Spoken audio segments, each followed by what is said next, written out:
All right, Embry, take it away. Take it away. I'm pulling up the presentations.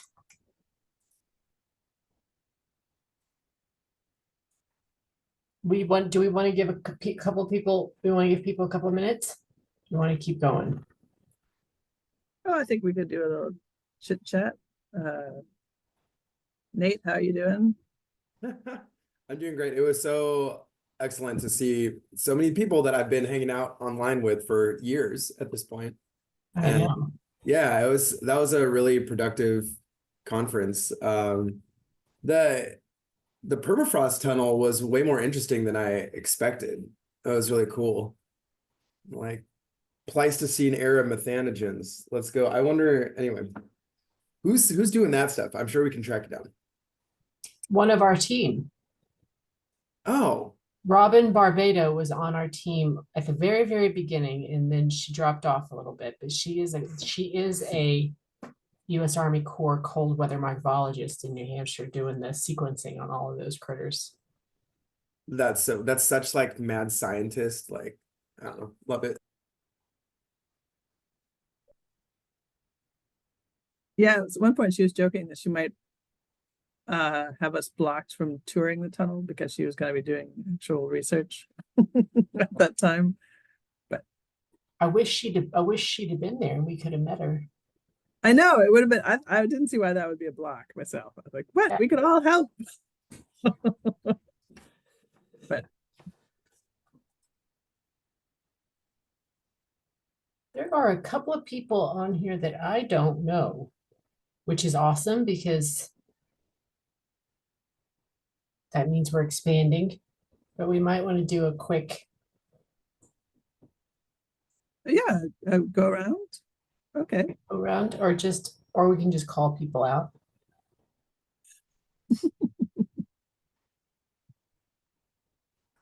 Yes, that was good. It was Tom. Sea surface pH. Okay. Where are you out of, Tom? If you don't mind my hollering at you.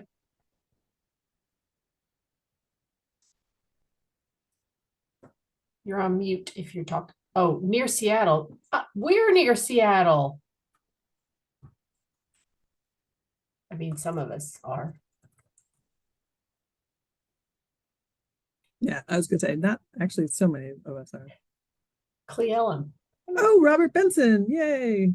Yay! And Carlin, am I saying that right? Carlin Swearingen. Yeah. Hi. Hi. I'm also up here at NREL. I Oh, think yeah. I met a bunch Oh, of you yeah. whenever a couple weeks ago. Yeah. Sorry, I didn't know. We weren't properly introduced and I didn't know your name. But That's yes, fine. I know you. Yeah. Carlin makes the beautiful sourdough loaves on Wednesdays that he had to go hide upstairs before I ate it. I made one again today and fresh pot of borscht. Borscht. Borscht. Whoa. But I always make it vegetarian, and then put caribou sausage on the side so that people can choose. Yeah.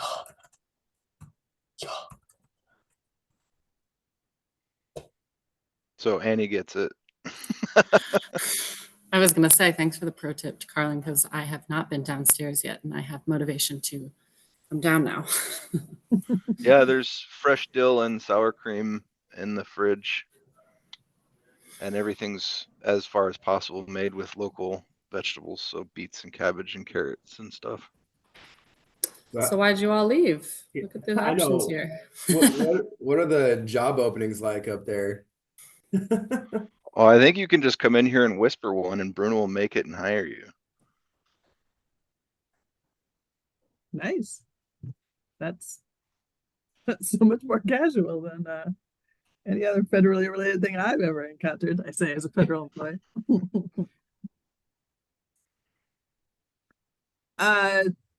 I guess I could pull up my own agenda here.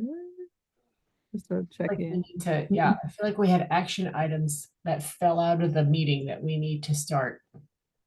Oh, okay, what are they? Tell me.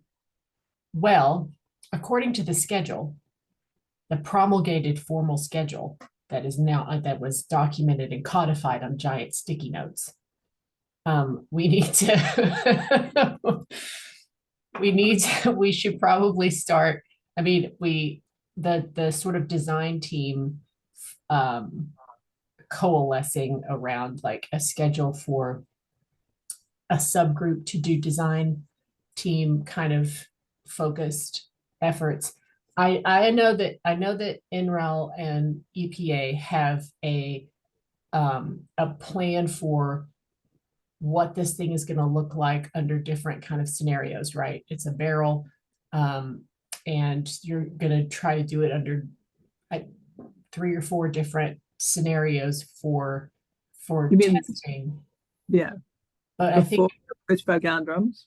yeah, the 455-gallon drums. But I think there are, I mean, when we were up at Emerald, there are still, I think, some things that we could help support on the sort of detailing of like how that all really shakes out when we actually start building it. And so I still think that I mean, Margaret, I don't want to like impose on the project. So, but I think it would still be helpful to have like a core group that people are running things by as things get starting to be put together.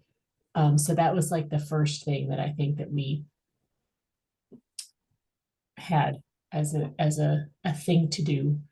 Yeah, I mean, I think we're basically identifying, people with the depth of expertise that Annie in particular can tap into as questions arise. Yeah. And we had been planning to have some meetings of that design team that just didn't happen between December and now. Yeah. So nobody was excluded. They just didn't. Yeah, I know.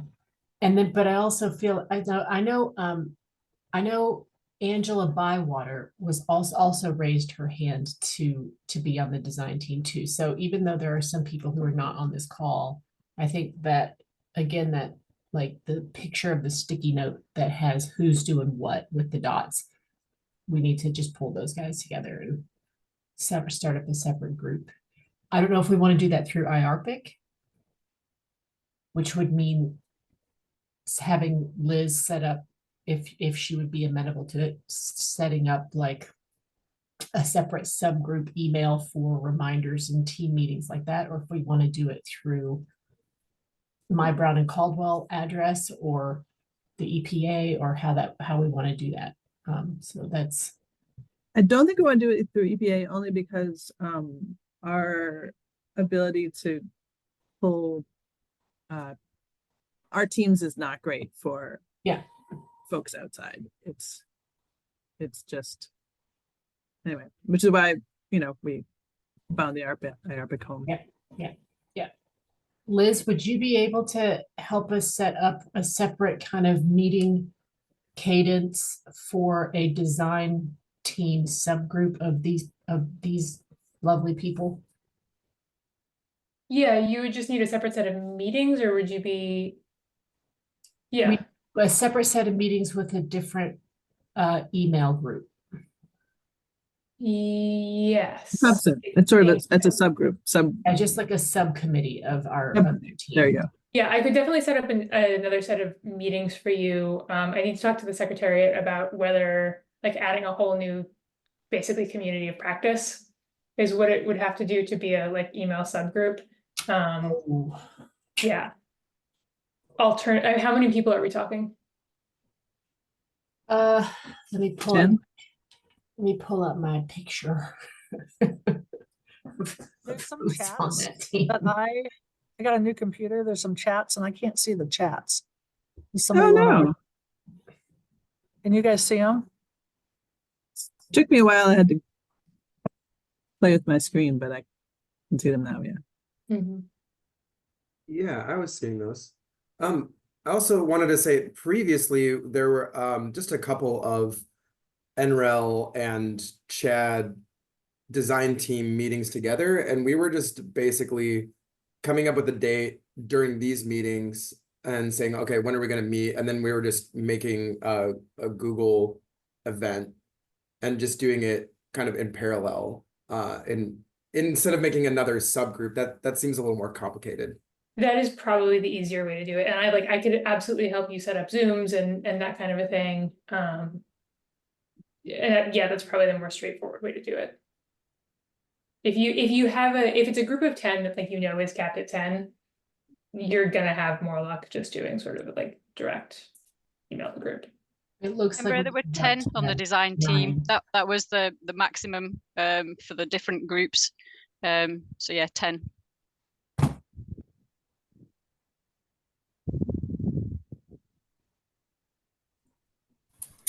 And I guess I will note that Carlin and I sat down with another teammate, Dave, yesterday and talked over some, kind of made a list of questions to kick off that conversation.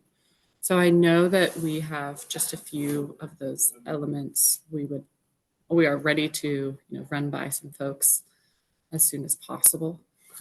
If we have any time today, or if we can loop in whoever is ready for that conversation here after this meeting. I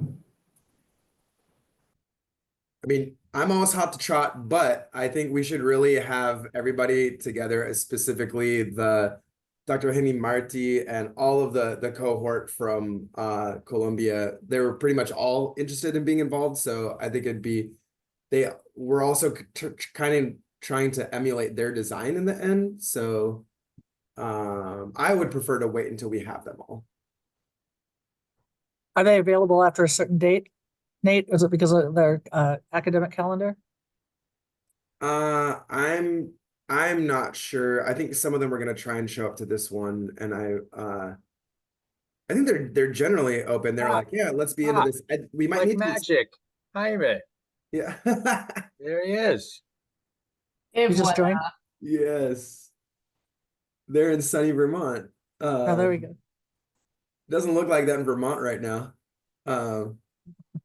Well, yeah, maybe I think previously there were meetings going on at NREL related to the design, and so we just got glommed onto that.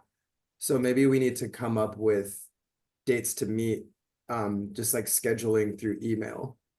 That was kind of how we did it last time. Margaret, are there important dates they need to know about for funding?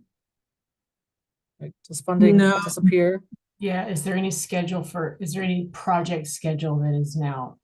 I mean, the main project schedule is simply, it would be ideal to get those FIT-5 gallon drums full of fake poo and inoculum before what I have learned at Fairbanks is called breakup as opposed to spring thaw.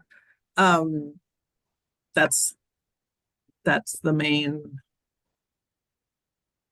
thing that I'm aware of, because that means we can start the timing well in terms of waking the bugs up and seeing how they go all summer. I'm assuming it changes every year. Is there an approximate date for this year? Is it a hard winter, a soft winter? So realistically, with where we are, I guess we're talking and imagining getting feedback on a realistic response timeline as well. If we had this kicked off in under 2 months, everything is up and running, that would be awesome. Define running. If Things is going to take a little bit.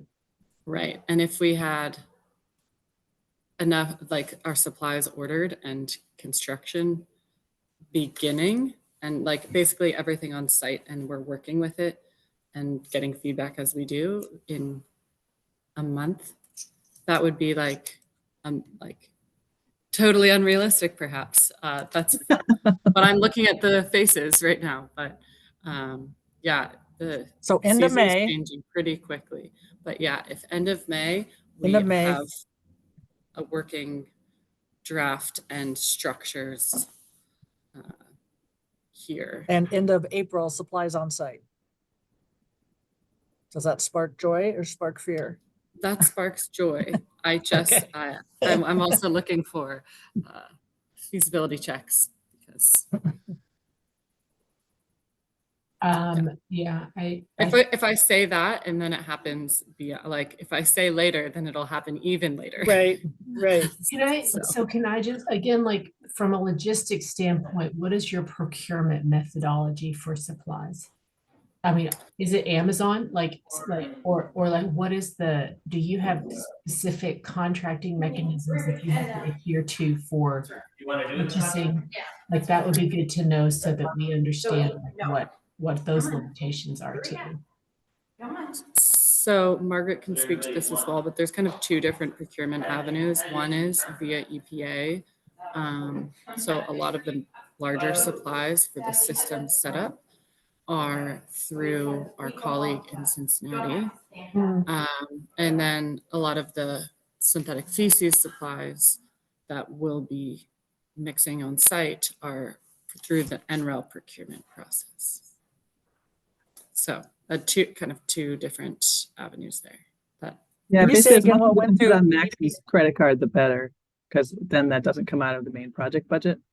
So he's trying to see what he can just call Alaska Fire and Safety or whatever, and have them drive over. And so, sorry to get into the nitty gritty, but this will help with like figuring out when we need to schedule the design team first meeting. It's like, what I hear from our lab is that things are really, really backlogged, and procurement on much of potentially what we're looking at is going to be long lead. So have you heard anything from Max about like long lead items in the lab? The goal was to not choose items that are like, the design is for pretty commonly available items. Yes, but everything is, even commonly available items are getting like held up. And I'm just trying to see like tubing, right? Like tubing for gas collection. Like, is that going to be something that's going to take a long time? That's all I'm trying to figure out. Right. I'm glad you raised that. I guess I will look at some of those specifics. As far as I was last informed, it was not looking like an issue for the local suppliers, at least that we have. Yeah, I also can go to the store and see a lot of what I've put on our list just sitting on the shelf. Cool. So it's Cool. because it's going to be a lot of PVC, just like Yeah. 1 inch or 3/4, which is super common, easy to find here. The ones that are going to be ordered specially from like McMaster-Carr or Granger is going to be like drum fittings, and that's more. But even when you look online, or when I've looked online and checked, the things that I have wanted have not had delays yet. Okay. And then Or- last question, or so like back.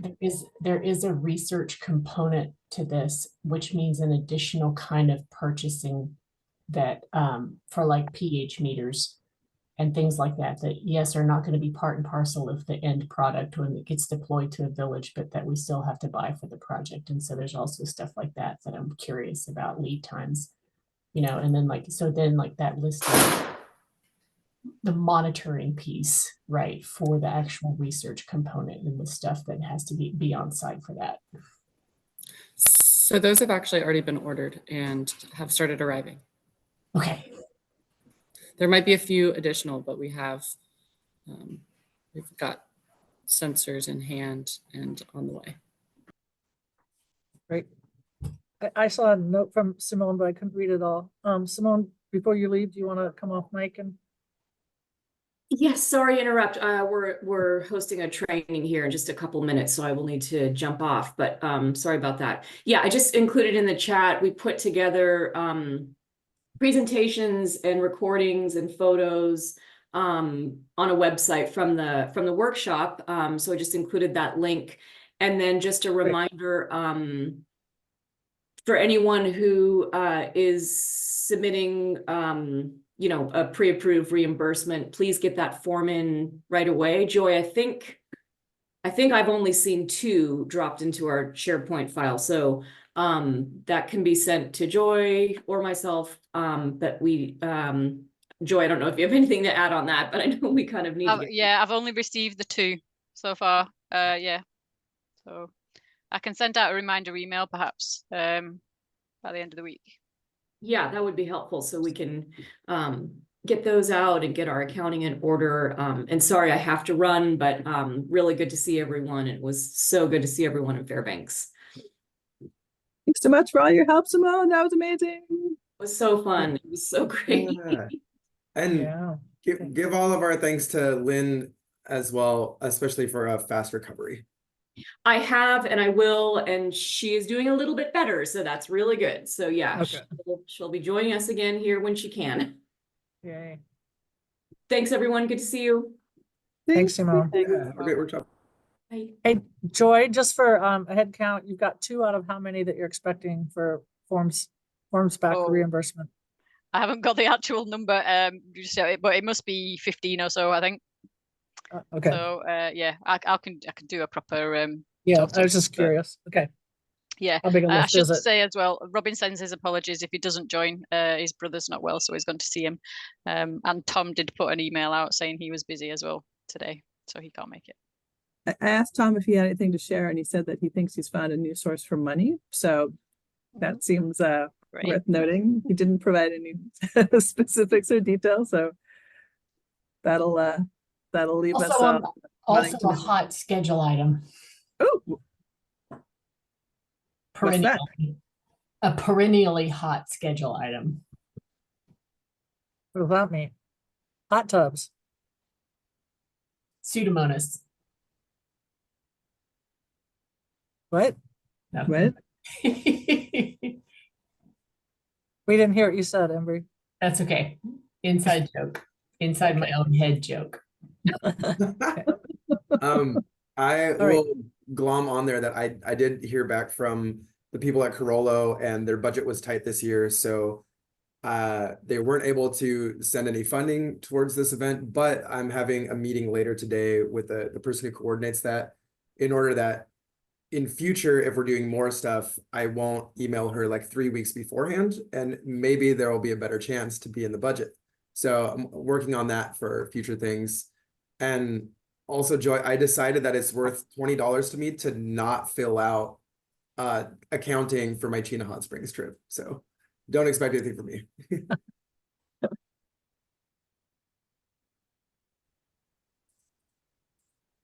Okay. Do you guys want to go back up to the design team? I cut you off in the middle of it because Simone had to leave. I'm seeing things that you want to identify members. I've got 5 written down, 6 written down just from the chat right here. But did you guys walk away from the meeting last week, 2 weeks ago? With the list of who's on that 10 up to 10, I heard. Okay, so you've got that dialed in. Yeah, we did. And then is there a designated lead other than Nate's face on my Teams Zoom? Whoever I can see is the lead in my world. Is there a organizing lead for that to set up some meeting dates?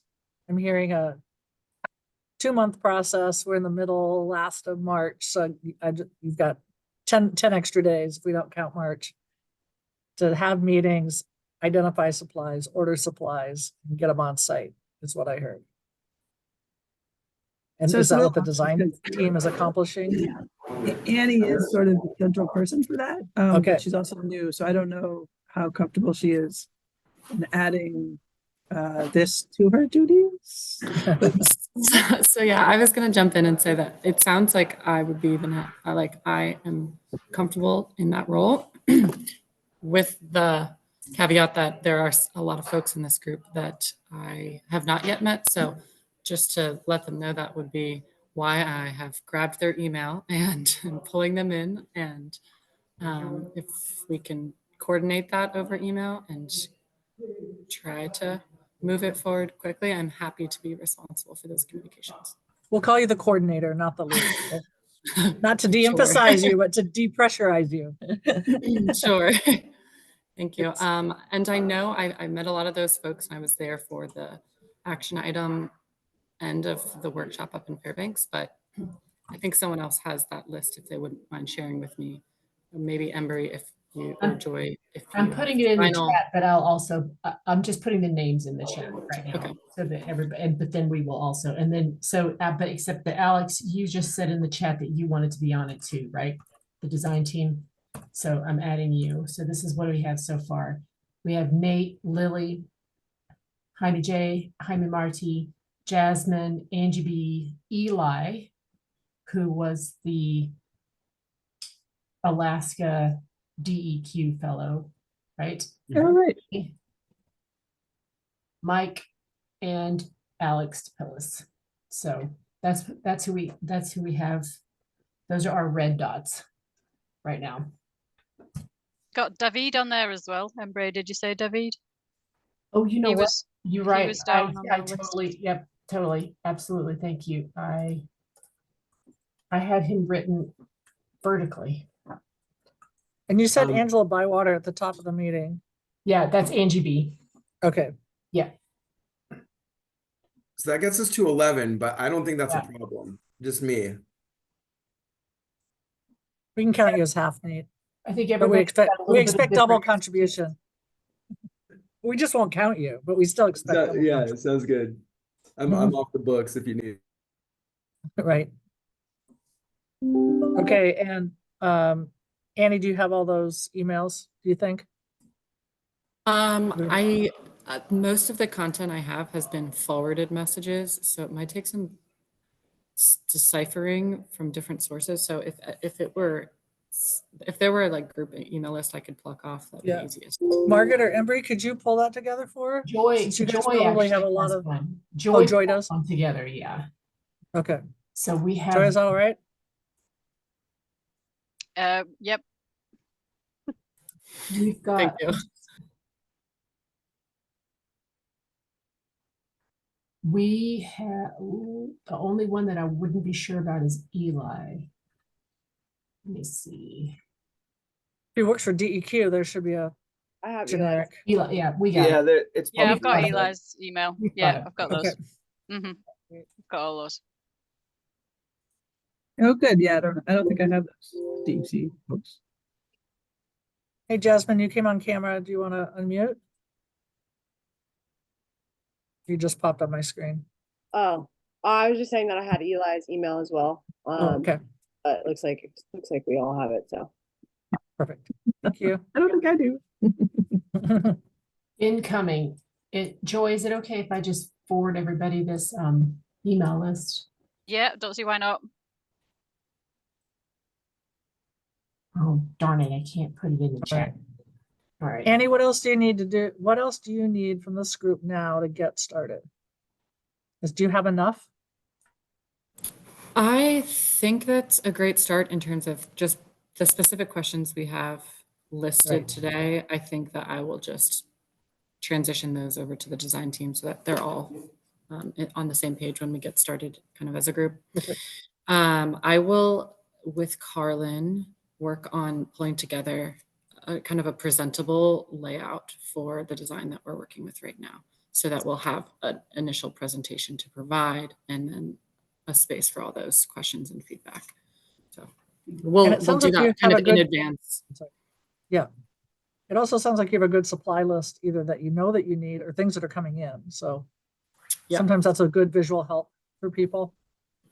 Yeah, so our goal is to marry the current physical design with the supply list and then layer the sensor design on top of that, so that there will be like a monitoring component to review and try to make that all a visual, so it's pretty easy to point out where those issues or questions might be.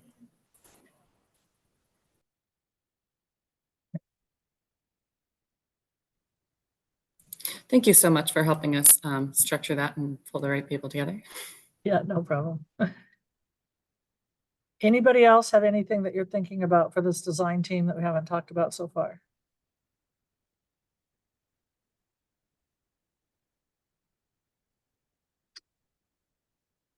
Ta-da! Okay. In capable hands. Good feeling about this. And may I it have a keep snowing and be cold. Oh, go ahead, Michael. I have a general question. So, I mean, do we have a roadmap for like, is there a parameter, a bunch of parameters we need to meet with it, or is it just in general? I mean, normally we have some kind of a, is it in the chart? Is there like a charter? Like we want to hit certain goals. We just want to prove this will work. I mean, to frame it in my mind, I'm trying to figure out exactly what the task is for NREL. I know we were going to test. Sounds like we're talking about multiple configurations. Are we? Somebody help me out. Maybe I missed something. Margaret, do you want me to take this one, or do you want to, or feel free to jump in? So I'll give you my best go, Mike, but a few main objectives. One would be under these 4 different system conditions. What are the baseline what does the baseline operation look like for each of these systems? So we have a sense of comparison in this environment of the pilot system. And then towards the end of the season, one of the questions I've already identified, and it's part of the research question, but maybe this group also has some expectations they can help me set, is around when does that freezing start occurring? So when is there a natural process decline based on temperature for these systems in Alaska?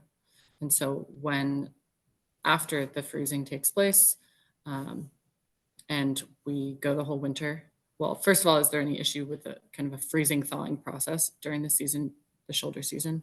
And then when it comes to the springtime, what does the thawing process look like? And do we still have microbes that can kick back to life, as demonstrated in EPA's prior research, but under more real world conditions?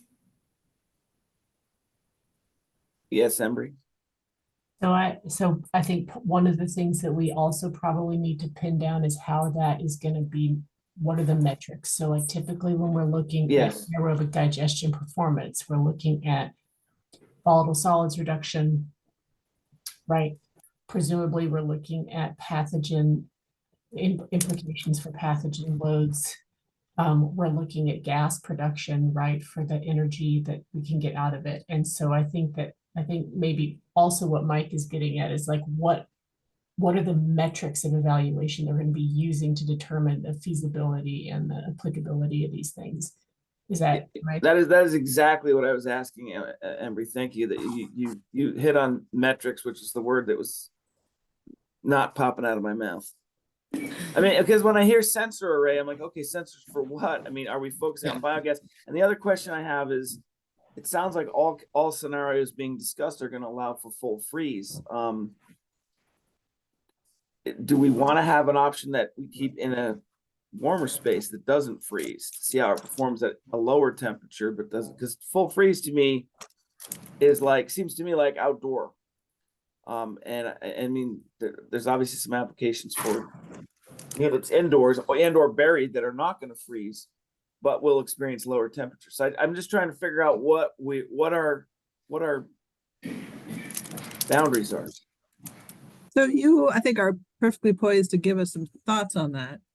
We had been assuming that people would not want to use their limited energy resources to keep a 55-gallon drum of poo warm, and so that the thing that we're really testing is, can it work if it freezes, because that seems like it's going to be likely.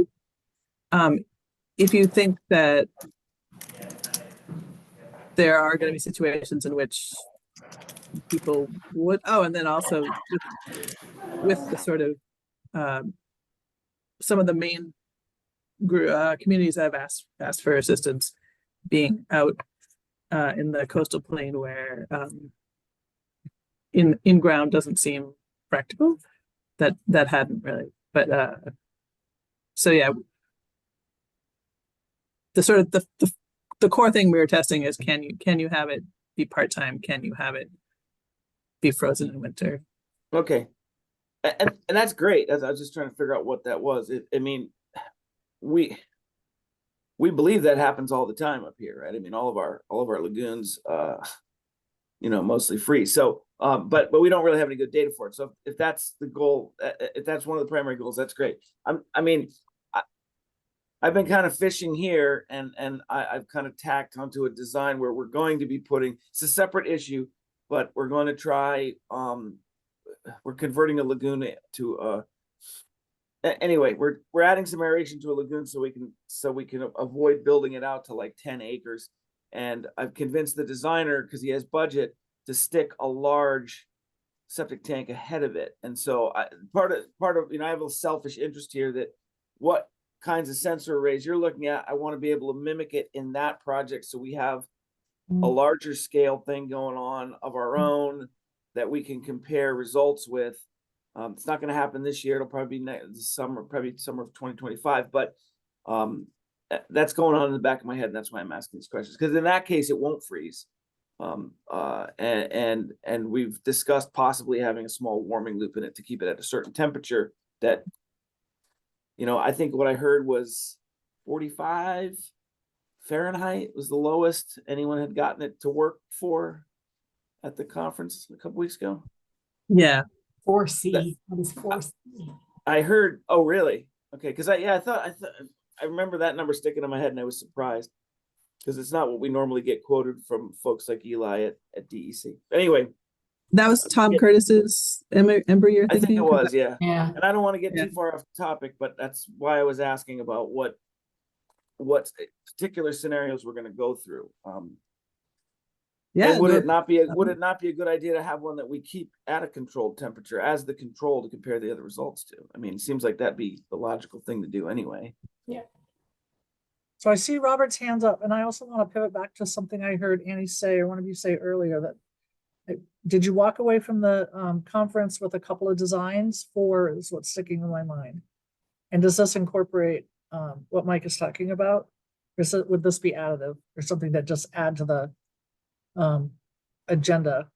I want to make sure that you're addressing needed concerns, but not adding to something when you've got a 2-month turnaround. So there are the design questions, right? And the procurement of the actual equipment to build. And then there is, how are we measuring the performance? And those are two separate. So like, we're going to have. So is there equipment to keep it warm? I'm hearing a full freeze, and I'm hearing Mike talk about an option to not have a full freeze. Yeah. So that does fall into the design question of like what we need to purchase, but then throughout the whole project, what are we measuring to define works, right? And I think, Margaret, from a while ago, I thought Max had written up, like, as part of the research plan, we're going to be monitoring these parameters over the course of the plan to see what works means, right? But we just need to have those promulgated. So you guys have talked about those parameters, and then I Annie, just to add, and you know this already, I'm sure, is there a percentage greater than 50, less than 20, right? Are there anything like that that are important to this? Or is it the data that we get is what you're going to start with and then figure out, is it good? Is it moderate? Is it not working? So I just throw it out for consideration. Doesn't have to be discussed or answered. Yeah. And I do see Robert's hand up. Yeah. Hi guys. I know it's been a while since I've been here. I've been out in rural communities doing a lot of workforce development. Anyway, yeah, and I just wanted to see, because obviously we're talking about the topic of heat. I assume the group still supports the whole, idea of working with energy concepts on the USDA grant. And I know that, Annie, you're new, and I know that you had a question about that. And, yeah, it would involve a little bit of, thoughts on the design and stuff like that. If the group is still interested in pursuing that funding opportunity.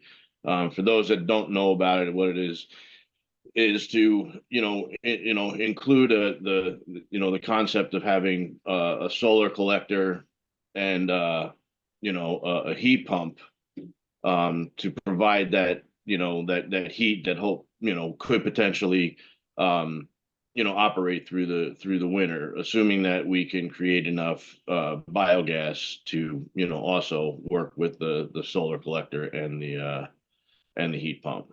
So yeah, just wanted to make sure, because I mean that's why I jumped on, just to make sure that everybody is still in it, because I seen the email, Annie, and I'm sorry that a nod with Energy Concepts sometimes a little slow to get responses and stuff like that. But ASAP, my role is very small in all that. It would be left up to NREL and the rest of the team to really kind of take it and run with it. But of course, the little bit of money that'll be in that grant means that I can probably help out a little bit. I can at least show up in Fairbanks and turn a wrench or two. Yeah, thanks for bringing that up. I was, gonna get to that. Robert just gave a nice just background on it. But I got a message from Ellen this morning, Robert, Okay. that provided me with a lot more of the background on that. So I was able to review that. But Margaret and I have further discussion to figure out how that would work in, and if we've got the time to include that in the design. I think the approach right now is we can at least get the funding application in. There have been some changes since the solar thermal collection. It's moved to a PV array. So I'm not sure how that will change things, but it is, I think, still on the table on this end, but it's just another moving piece in this pretty tight time. Right. Yeah, I heard about the changing from the concentrated to the PV. So yeah, I'm interested to catch up with Energy Concepts and see exactly what their scope of work is and stuff. And I know it's been changing day to day. So yeah, I'm a little bit in the dark with it too. So I hear you, Annie. Yeah, great. But I do have to jump off here, but it was good seeing most of you guys again, and glad everybody's still around. I'm glad this group is still fighting on, man. I was just in another community that honey buckets are spewing everywhere, and it was unfortunate, but we need help in Alaska. So yeah. What do you mean spewing? Let's just say the collection system's a little bit behind. Yeah, so when Not going where it's supposed to. Yeah, when the wagon doesn't run, the piles start, the freezing and the overflowing and Gotcha. I didn't want to take. I mean, I guess I could take pictures next time if you really if you want to see. Sure, yeah. Yeah, sometimes Actually, yeah. That'd be yeah, totally. volume and impacts and consequences. Exactly. And if nothing else, you'll have great before pictures for your after demonstration. Sure. All right, I'll figure that next time. Right, Hopefully spring doesn't come yet, or I won't be getting any photos. and just for EPA's purposes, try to take pictures of not people or the backside of people. And Yeah, so all that, just yeah. I'm sure you're very aware, but I'd like to be able to use whatever you harder going back and getting them. Yeah, thanks. Yeah, no problem. I've got some good pictures from Wales when their honey bucket guy quit. Oh, showing up. Yeah, same thing, just piles and piles, and it's springtime, so Yeah. it's just melting. Wow. If you have anything for motivation, pop one up on the screen for us. And Tom has a gear, a piece of equipment that he put in I figured out my chat. So Tom put a piece of equipment in the chat. So I have no idea what it is. Annie, take a look, add it to your list. Genset. So awesome. Good seeing everybody. Okay, thanks, Robert. Robert. Bye. So yeah, I can try to pull up the list of parameters. I love the idea of having lagoon comparative study, because that is the, you know, the sort of main alternative, as it were.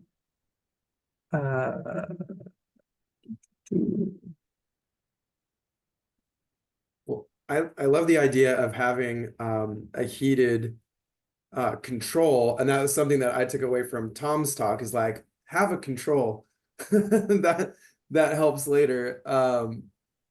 And obviously, Annie, that is a lot more fuss on your end, so you know, we'll see what's possible, but that I think that'd be a great counterpoint, because it is kind of a decision point of like, are we going to try to heat or not? I obviously not heating would be the lowest energy approach, but it'd be good to at least look at it if we have the chance. Yeah, just to, I guess, directly answer Mike's suggestion, was that is just not in the design due to time and money. All of the scenarios you interpreted correctly are full freeze scenarios at different timelines, perhaps, because there is a control scenario where there's no heating at all. There's passive solar, which obviously changes with the light, and then the PV heating systems, which theoretically, depending how they're designed, will, you know, have the latest into season life cycle. But that's the extent of preventing the freezing or slowing the freezing. But it is all full freeze right now. So Annie, is the whole philosophy of the current test scenario all outdoors, or do you have these in some kind of an enclosure that's at least somewhat climate controlled? Somewhat climate controlled. They're each in a shed, so they are enclosed spaces. So the passive solar is like a little greenhouse, and then the other three will be in a kind of a no light shed. So 3 systems. I mean, they'll be impacting one another in the regard that they're all going to be in the same shed. So there is the protection from the outdoors in that regard alone. I don't want to just take you on a side track, but Dr. Marti asked a question and Embry answered it in the chat. Would it be valuable to talk about that? So the question was, is it centralized, decentralized? And the answer was centralized. And then you did a good description of what it looks like now. So do you want to, can you scope it out just a little bit? So if there's a village with lots of homes, is this designed to impact X number of homes? Is it, so it sounds like it's in the village, not out of the lagoon location, out of the village, if it's semi-centralized. Is that what that means, Embry or Annie? Yeah. So, or minimization of hauling, right? So it would be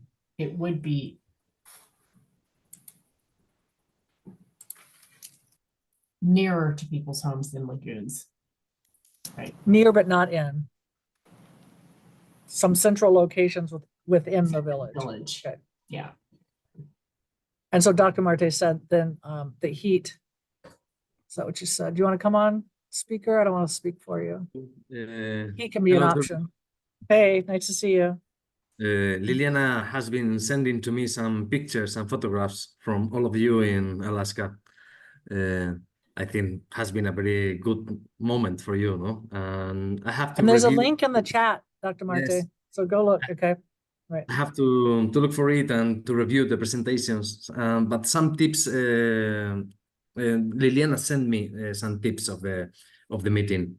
Yeah. So what I was talking about is about if the system will be centralized or decentralized, because when you centralize the system, you can invest more resources on it. You can put some kind of heating device. But if you work by house, is gonna be, and if you want to heat by house, it's gonna be very expensive. So I think it's a good point, just this semi-centralized system, because you can put some kind of heating devices. So it's okay for me. But one question that Annie has told now is that you are thinking about 4 pilot systems, 1 inside a greenhouse and 3 more that are gonna be together in a closed place with a greenhouse. Is that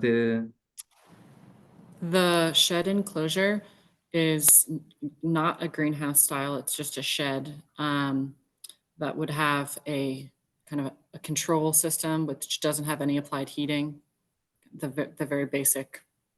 And then 2 systems, one with a heat blanket for heating and one with coils internal to the system. okay? And those 2 power systems would be heated by a PV solar array. And what happens during the winter? It is expected that it's gonna get frozen, or Yeah. So at different time points would be our expectation. But they would all freeze eventually. okay. Okay. That's the part of the research that seems to be least explored. You know, the conventional wisdom is that you have to keep it above a certain temperature, which makes sense, but that's not feasible for these settings. So we're trying to see if this would work at all. Mm-hmm. Yeah. And I guess I want to bring up one other point that is relevant when we're discussing how is the pilot different from, you know, we can't go all the way to this real world. What's it look in a village setting in the first attempt? So a big part of that right now is that there isn't a plan to continuously feed the systems. They're going to be loaded and inoculated and run. And replenishing would look like starting again almost. So that is one point where I have a little bit of confusion and need to bring that up with the design group. So the idea is to have a batch mode, or you're gonna be feeding the digester. Yeah, so that's where I need a lot of guidance in terms of what exactly are we going for in terms of for this project. Does it look like a system that's fed the way a village would be feeding their system? Or is it, you know, first pass single system and then the system's going to die, or we start it again, or what, you know, that's a big question mark that was kind of, that I have inherited. So,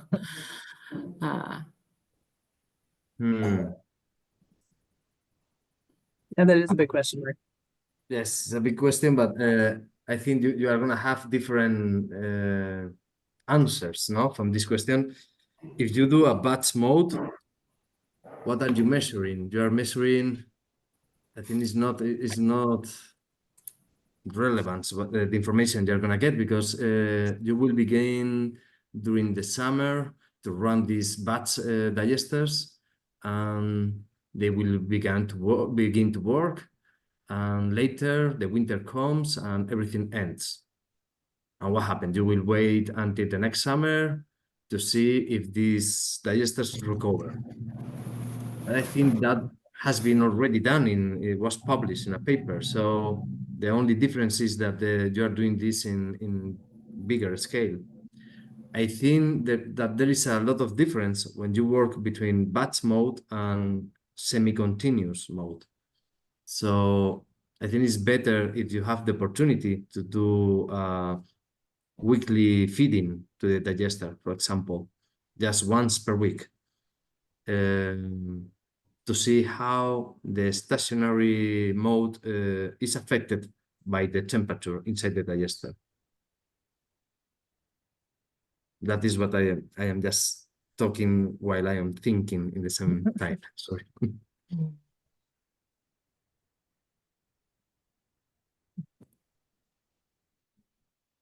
So I guess that would entail 2 other sub-questions, which is, did we give NREL enough money to have them do that? We are having them, you know, check on the parameters, but that's a little more, that's a little different. And then would that be additional batches of fake poo, would we have to add any inoculum? I'm assuming it would just be more fake poo. In a real world setting, that would include more microbes. In this setting, it wouldn't. So does that affect our ability to make any conclusions from that? I mean, the feeding of the digester shouldn't be that much more money, honestly. It Are is you just thinking one so it's person going once per week just to put some liters inside. That's no more.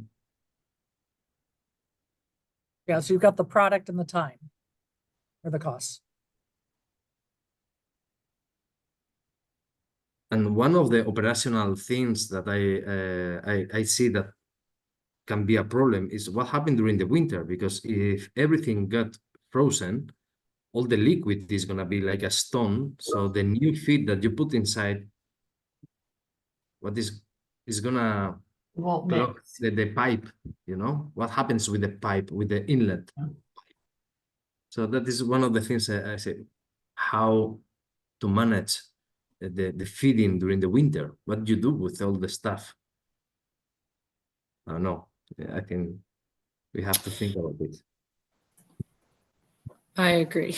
Um, I have the sense in terms of the scope I was provided with is that at some point, like we might be able to work from switching from the batch concept to the semi-continuous throughout the warm season when we know when we expect the digesters to be functioning. And what I mean, this is where it's removed from real world simulation, but the understanding was that we'll be able to kind of watch the decline of the digester and see like, okay, it's, you know, cold temperatures not performing and the freeze is setting in, and we'll be able to anticipate that. And then we'll go into sleep and we will stop feeding it. But if you're batch feeding it, I think you are confounding all those variables because you don't know why the digester's failing. You don't know if the digester's failing because the temperature changed or it's not getting fed enough, or the microbial ecology is out of balance because of the nutrient load. So that's why I think the batch system is gonna really, I take your point about we need to make it applicable to the village scenario, but when we are trying to just evaluate the technology, we need to make sure that we are not introducing so much variability that we can't figure out what's going wrong with the system. That's so wrong.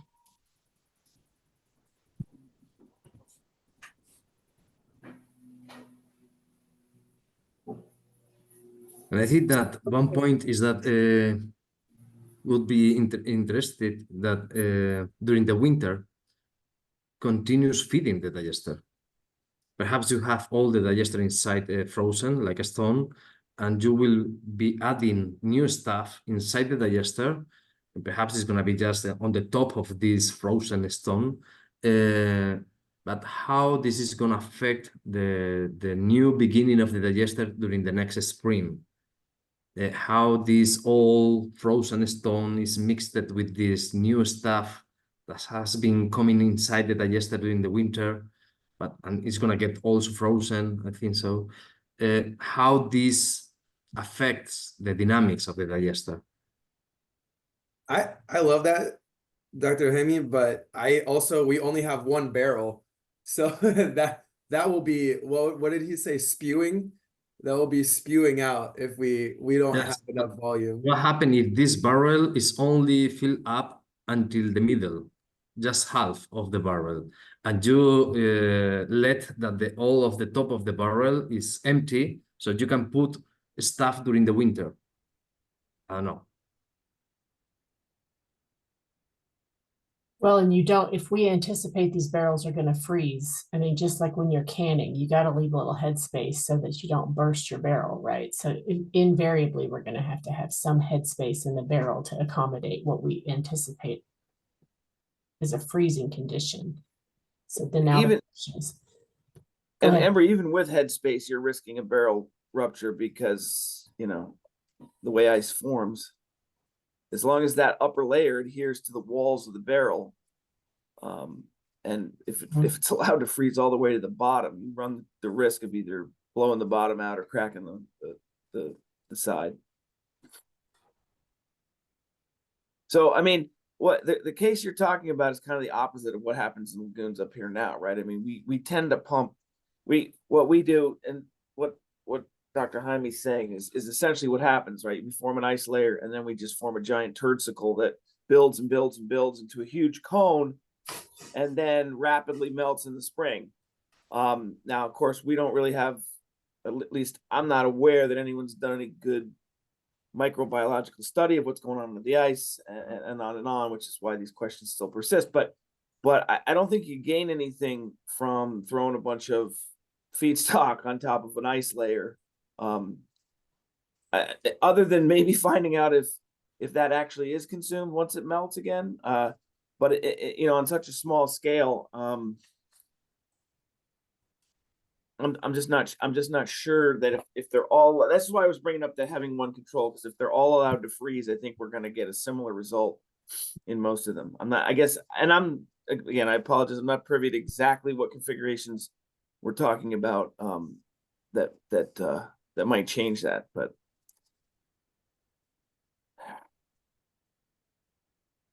yeah, I guess I was under the impression that we were going to be feeding regularly, that it wasn't going to be a batch operation. I think we're gonna have to. And then the question becomes, do we need to feed? Sorry, this is turning into a design meeting after all. This is Is that what you guys want to do for the next 25 minutes? I mean, Do you have other things that you were hoping to get through, or at least you want to go touch base on those items and come back? You have time left. Up to you.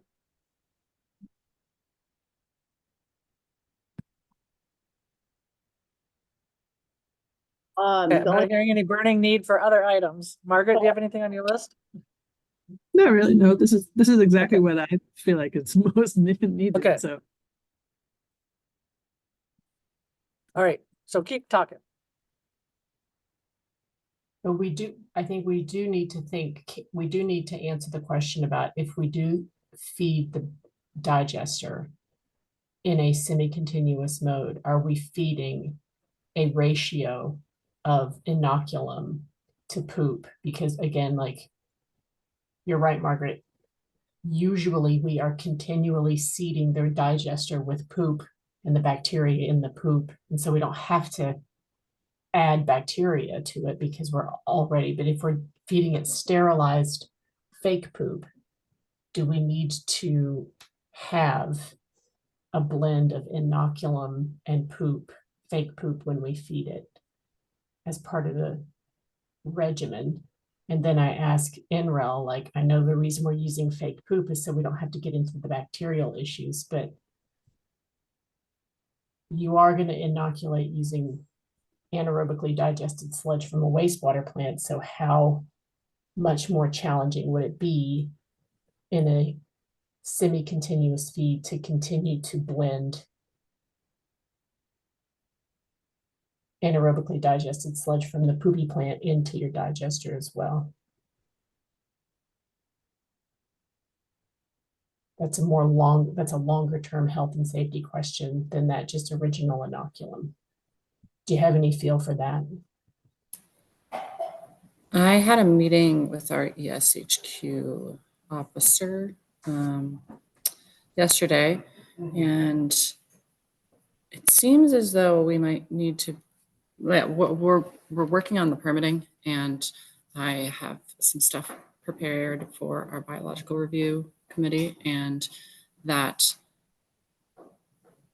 I could raise that at our next call, because there's some lack of clarity. There's a literage limit essentially, and the liter, like if it's more than 10 liters, everything changes. So initially, with the inoculum being small, like under the limit, it requires so much less. But if they consider, once it's blended with the synthetic feces, the entire drum to be over 10 liters, then everything changes. So it's kind of up for discussion, depending which officer is the reviewer. And so I guess it's not firmly decided.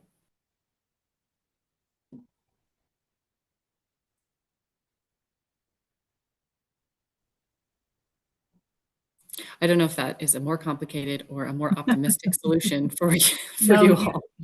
That did make me nervous when you said, I mean, yeah, of course, the whole barrel is the 55 gallons could be considered to be.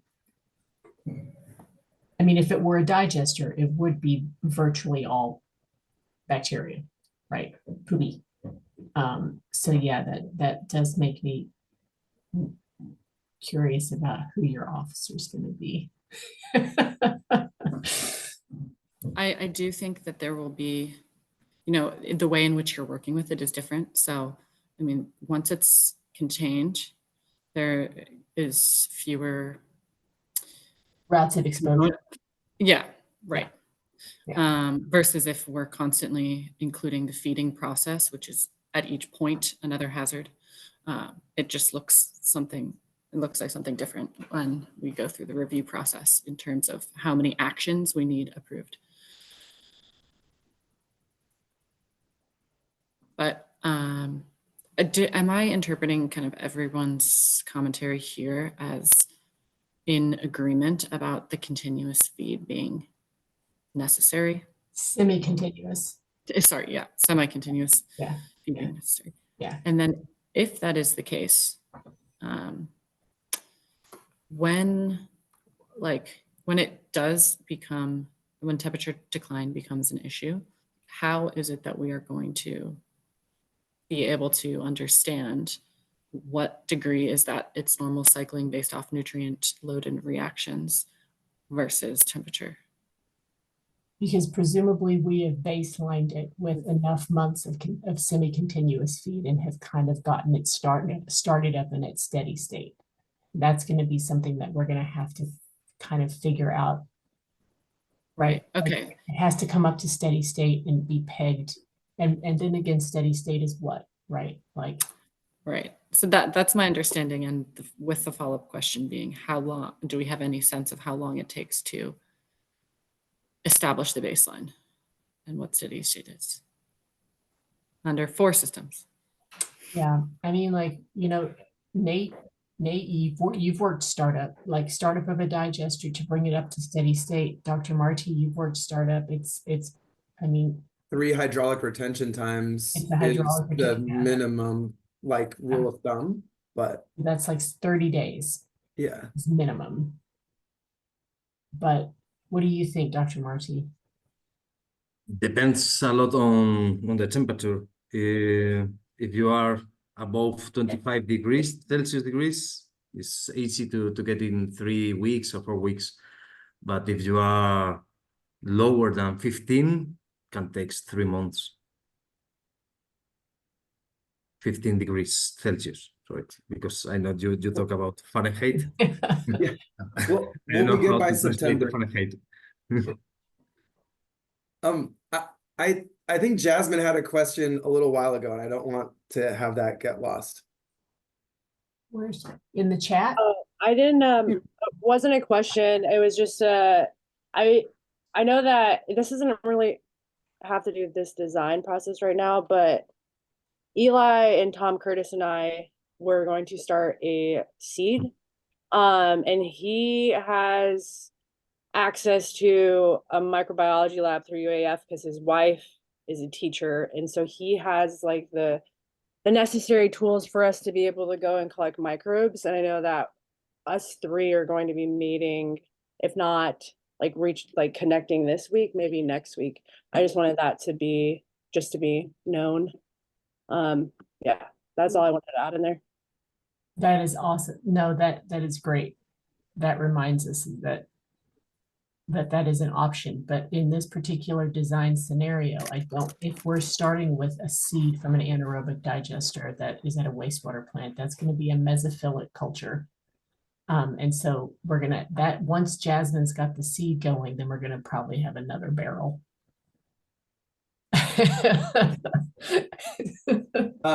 I also should add on to that both my brother and sister-in-law are fine with me having like 100-gallon tank somewhere on their property with low temperature lagoon sludge slowly building up inoculum for us. So they were they're like, you better help build a cool like dry cabin for when you visit as well, if you're gonna have that. But anyway, maybe they have dogs. Maybe I'll get them to build a biogas digester for their dogs too. You can do it with dogs. Jasmine did it. You should see her presentation. Go look at her presentation. Jasmine did it. Okay, a few months ago, I was trying to imagine how to design a reactor, thinking in Alaska, Greenland, and all these places, and how to deal with this problem of feeding during the winter. And now I have been trying just to draw it in PowerPoint, just to give you the ideas. Let me see if I can share it. Here it is. Let me see. Give me 1 minute. Okay. Excuse me.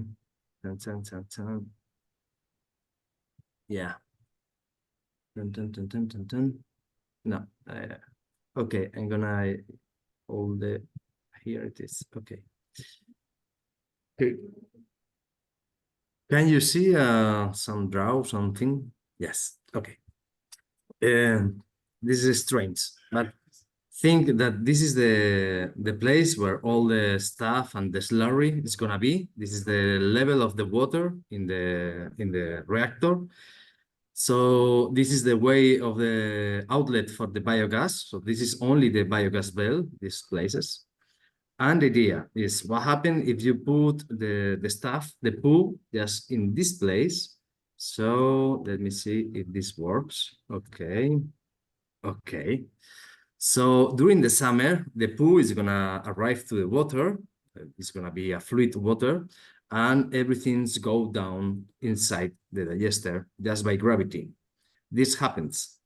It only takes few minutes or sometimes 20 minutes, but all the stuff go inside the system. So at the end, during the summer, all the stuff is gonna be going inside and inside and inside. Okay, so it's gonna be everything there. During the winter, all this is gonna be frozen. So there is no more liquid and everything is just like a stone. So what happens that the people can go to this place, put the honey bucket stuff inside, and it's gonna be stored just in this part of the digester. So during the next spring, everything is gonna melt and everything go down again. That is just one idea. I just draw this now in PowerPoint. That is an idea that I was thinking just a few months ago. I don't know if you understand the idea. It's just to have a place where to store the stuff during the winter. And you don't need to manipulate anything. You just wait until the spring comes and everything melts and go inside.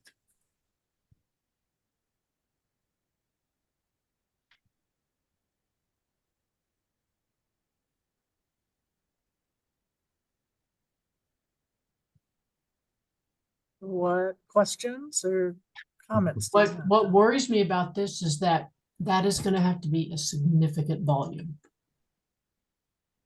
That part, I mean, I understand where you're headed with this, Dr. Marti, but I wonder, like, that's in Alaska, that's not a 50-50 split, right? Most of the, if the weather is really cold for 7 months out of the year, then the volume of that sort of reserve for storage is going to be really big. Yes, but we have done some simulations of the slurry in these conditions, in Alaska conditions, and Yeah. we see that during most of the winter is liquid, is is part of the slurry is liquid and part is frozen, but they are co-living during long time during the winter, and just during 1 month or 2 you can have all the liquid just frozen, but it's very slowly how the volume is going to be frozen. So during 2 months, perhaps during the autumn, you have this thing almost liquid. Buenas tardes. Perdón.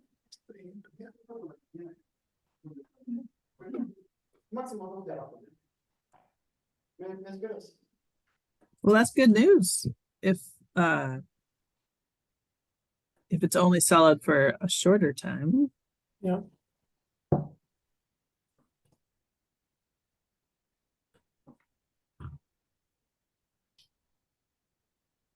I'm just I do like this. I do like this idea because it is in effect a self-feeding, a self-continuously feeding digester, right?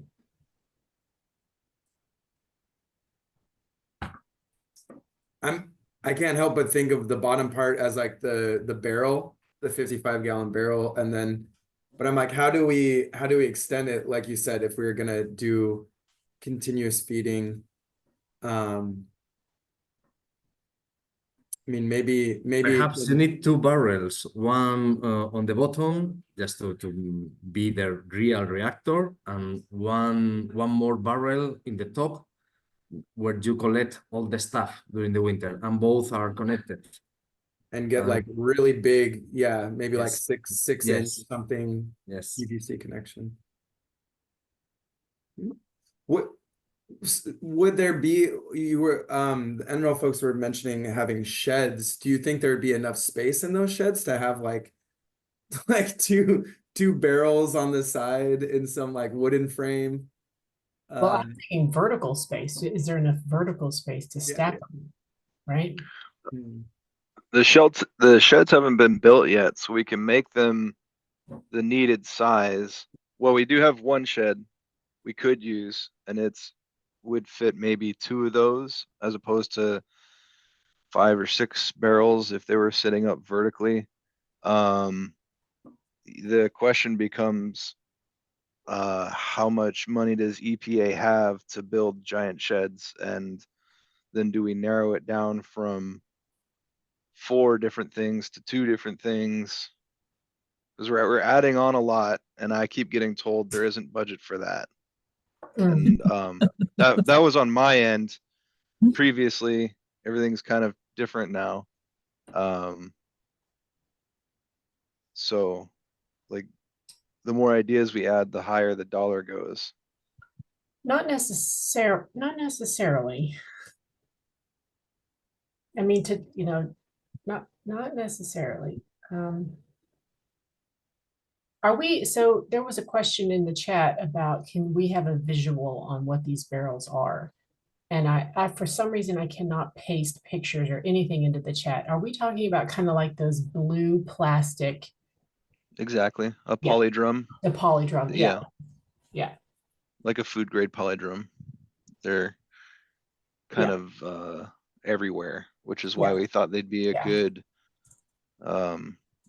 material, because they do end up out in villages. People make, fishing boats out of them. And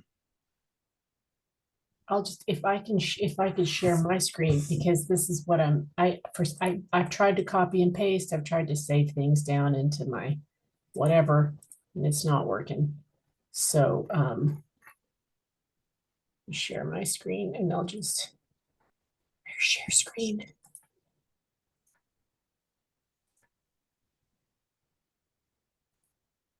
These guys, right? yeah, but not the closed top, the open top. So it would have a couple to the right there on your screen. These guys? Yeah. Yeah, but 55-gallon food. Oh, there we go. 55-gallon food grade. Open top, yeah. Top.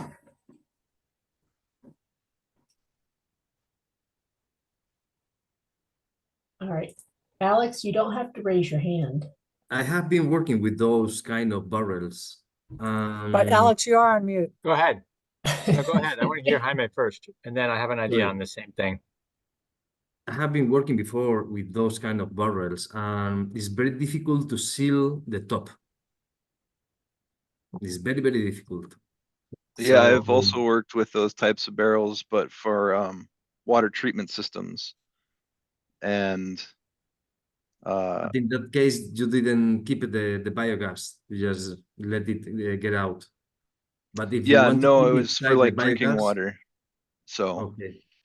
yeah, I was able to seal the top well enough that we completely deformed the lid Mhm. and popped it out.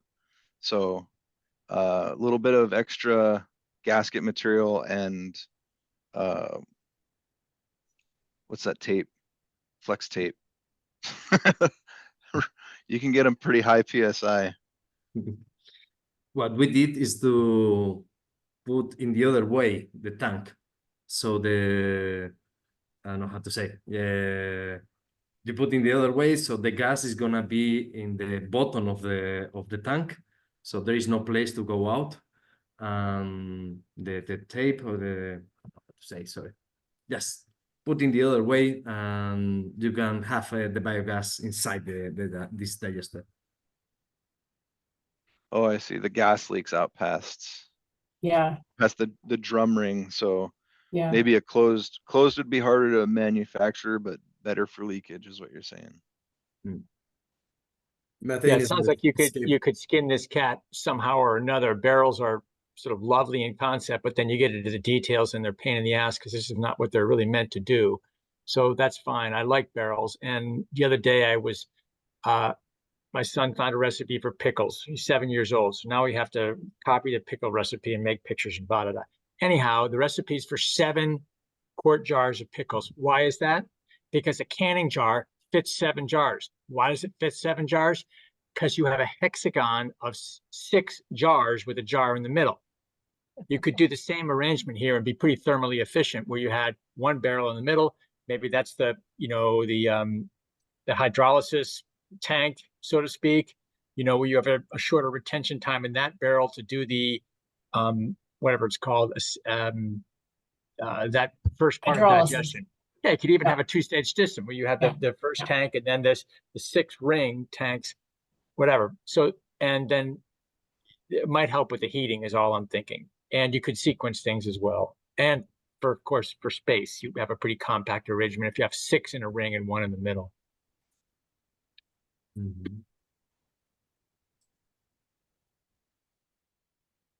Sorry, I don't have a sketch. No. I can envision it. From pickles to poo. That's why the Mayan mathematical system goes by the expansion of 7. Anyway, okay, so Cool. Take your inspiration from wherever you can. Right? Absolutely. Nothing is off limits. Nope. I like what you were saying, Alex. The one thing that's tricky with that is because we are trying to look at 4 replicants, what if we just freeze it? What if we have different types of heating? And when do they freeze? And how well do they work? I'm not sure if 7 or like, we're gonna have another design meeting where we'll hash this out. I'm also wondering if Embry wants to talk about the hot ticket item of fundraising before we all have to jet. I mean, my heart's in let's figure out a hexagonal configuration for maximizing thermal efficiency. To be honest. Well, we have 4, and then we have three reactors that are holding our wintertime buildup. But how do we get them all? I don't know. I really like Jamie's sketch though, because you have that like gravity feed thing. Yeah. When Jaime was talking about the pipes getting frozen, I was like, I don't think we have pipes, right? We have something that is a chute or some sort of angled, large diameter angled hopper that is designed to keep itself clear, right? To keep itself clean. right? So maybe there's a bit of a gravity drop or like a hydraulic drop into whatever the receptacle is so that things don't get backed up, and right. So like all that kind of, yeah. But yeah. I'll just note on that, Embry, that in figuring out how to make this a semi-continuous system, I think that raises a change in design in the first place of yeah, for sure. feeding it regularly is going to mean how does that need to happen? Yeah. If we're not batch loading and. But I also think that in the end that will benefit a full scale sort of pilot deployment, because you're going to have the same considerations when somebody's out in the middle of a village, right? You're going to want to have a way for them to cleanly and thoroughly and efficiently dump whatever is going to get dumped in there. So yeah. And I know that regularity of feed was something Angie had a number of thoughts on too. So we'll keep these things starred. Yeah. And I will be responsible for sending out that follow-up email pretty promptly, I think, on the design meeting. If I know that Carlin and I have a 10 a.m. coming up. So any other wrapping thoughts? I do have one. Well, I do have one thought on Angie's thoughts, because what I recall from that discussion was, you know, there's a dichotomy between an anaerobic digester that's designed to make gas for sale and for an economic boon, and then there is like just the resiliency of the ecology of the digester. And I think Angie's point was, you don't have to feed these digesters as rigorously and as regularly as everyone says that you do. And what the argument there was we don't necessarily need to take this sort of like industrial model of a digester and apply it to this system. Fair, like digesters can handle a little bit of intermittent feeding, no big deal. But the thing that we're gonna potentially lose on is energy production. And that's what we want to be cognizant of, right? Like part of we're not running this, are we gonna maximize energy generation? Well, I guess what we're studying is in like gas generation also as a function of feeding cycle, right? And so that was the sort of distinction that Angie was making. Yeah, digesters are pretty robust and they can take a lot of stuff and they can manage a little bit of hiccups and intermittency in their feeding, but we will potentially lose out on gas production in that scenario. I don't know if Dr. Marti's got comments on that, but I know you need to go, so. Yeah, it's 11:01, you guys. Whatever. I am really appreciative. I'm really appreciative of the, we got into some design stuff today and there's a lot more to get into, it sounds like. So thank you for the thoughts. I look forward to talking with you more. Yeah, so I guess we'll be in touch. Good to see you all. Bye, everyone. Yeah, bye. Thanks, everybody. Great meeting. Sorry I missed the conference, but I'm glad you all could attend. Mm-hmm. Oh no. Okay, do we all have to run away? Is there something else you want to talk about, Nate? How could we make that small? That's too big. If we have like a now the shed's two stories. It's like, I love it, but it's not 2 stories. It's not 2 stories. My fear there is the support, right? Because 2 55-gallon drums of liquid are heavy. And so if this is at an angle, how are we, what's the engineered support for that? That's not the height. It's like, how are we going to keep this from falling and getting shit everywhere? Even fake poo. Yeah. Right. Well, not only that, but I mean, I don't know if everyone else noticed how sort of the NREL folks sort of cringed every time we talked any more complexity than a barrel. The engineering behind how to put 2 barrels together like that in a room it doesn't sound like that's making them real happy. And I don't know the details of how much they are funded for, but it seems like they're expecting a much simpler scenario. My thoughts are that based on everything we're talking about, the best thing we can do is pare down all the options, like to the simplest possible thing we can, because anything else, we're going to get results that aren't really very helpful, because there are so many different variables involved. So yeah, we could. We originally were just funding one because that's all we thought we could fit in the budget. And when they said they could do 4 simultaneously, that was okay. amazing.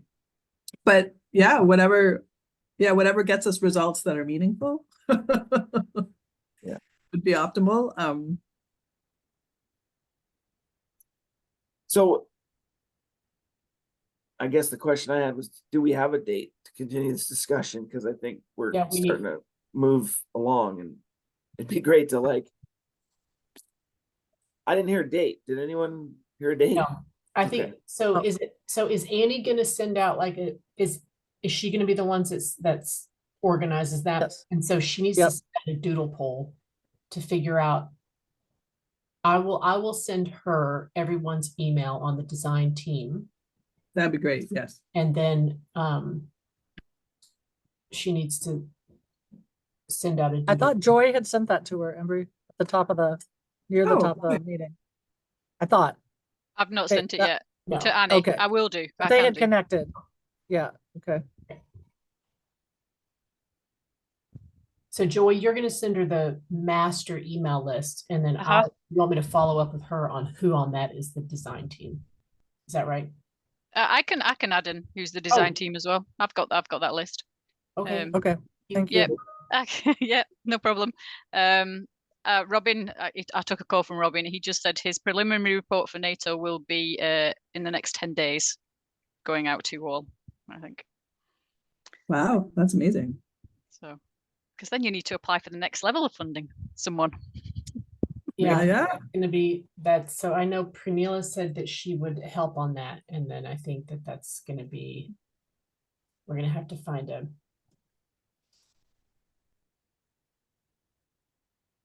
I don't know if she can PI it, or who the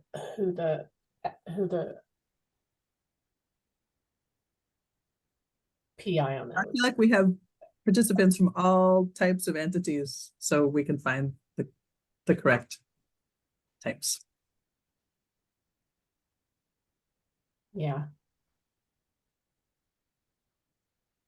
I'll talk to you soon. I got to run. Yeah. We'll see you. Thanks. Good to see you guys. Bye-bye. When is gonna be the next meeting? It is.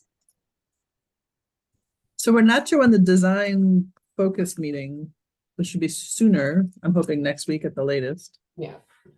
And Dr. Marti, you're on the list for that design meeting to get information about that.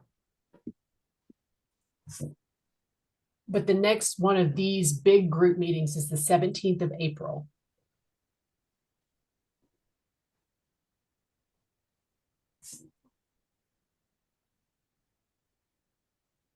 You're on mute. Dr. Sorry. Last months I had problems to join the meeting because I was teaching in the same time. So it was not possible for me. Now we are more or less on holidays without the students, so I can attend this meeting. I don't know for the next ones how it's gonna be my timetable. So I will ask, and I will try to participate in the meetings.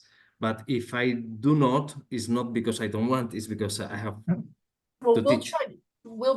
That's why I think we need to send out a poll for when the design meetings in particular, right? Yeah. Design meetings in particular, we need a poll for what works for people. And for next meeting, I would like to introduce one point to talk to you about Bolivia. I have been last Christmas in Bolivia, and I went to this mountain and to this bathroom that is 5,000 meters above sea level. I put some sensors, temperature sensors in the biodigesters, and I took a water sample, and I took it to the university in La Paz, and they are sending me now the results. But as it was smelling, I think it's not very good wastewater treatment plant. So it's not good news. But I can share with you the data the next time. That'd be I would- awesome.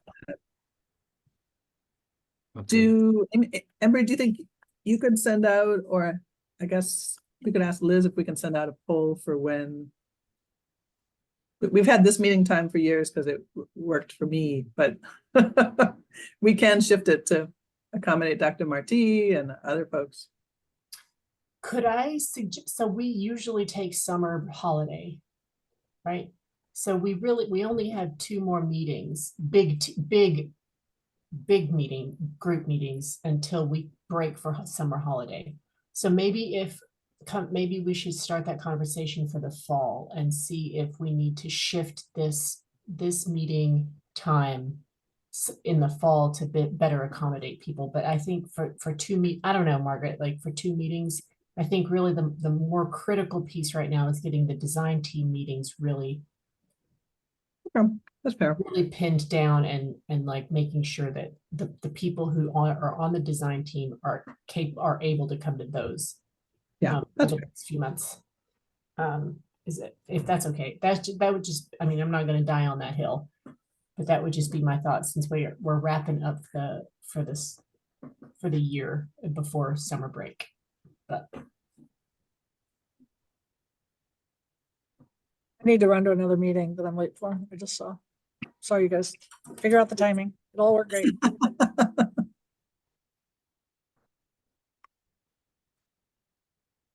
Okay, I must go also. So see you next time. Just See for you. the design meeting, just tell me when and I will try to Yep. join.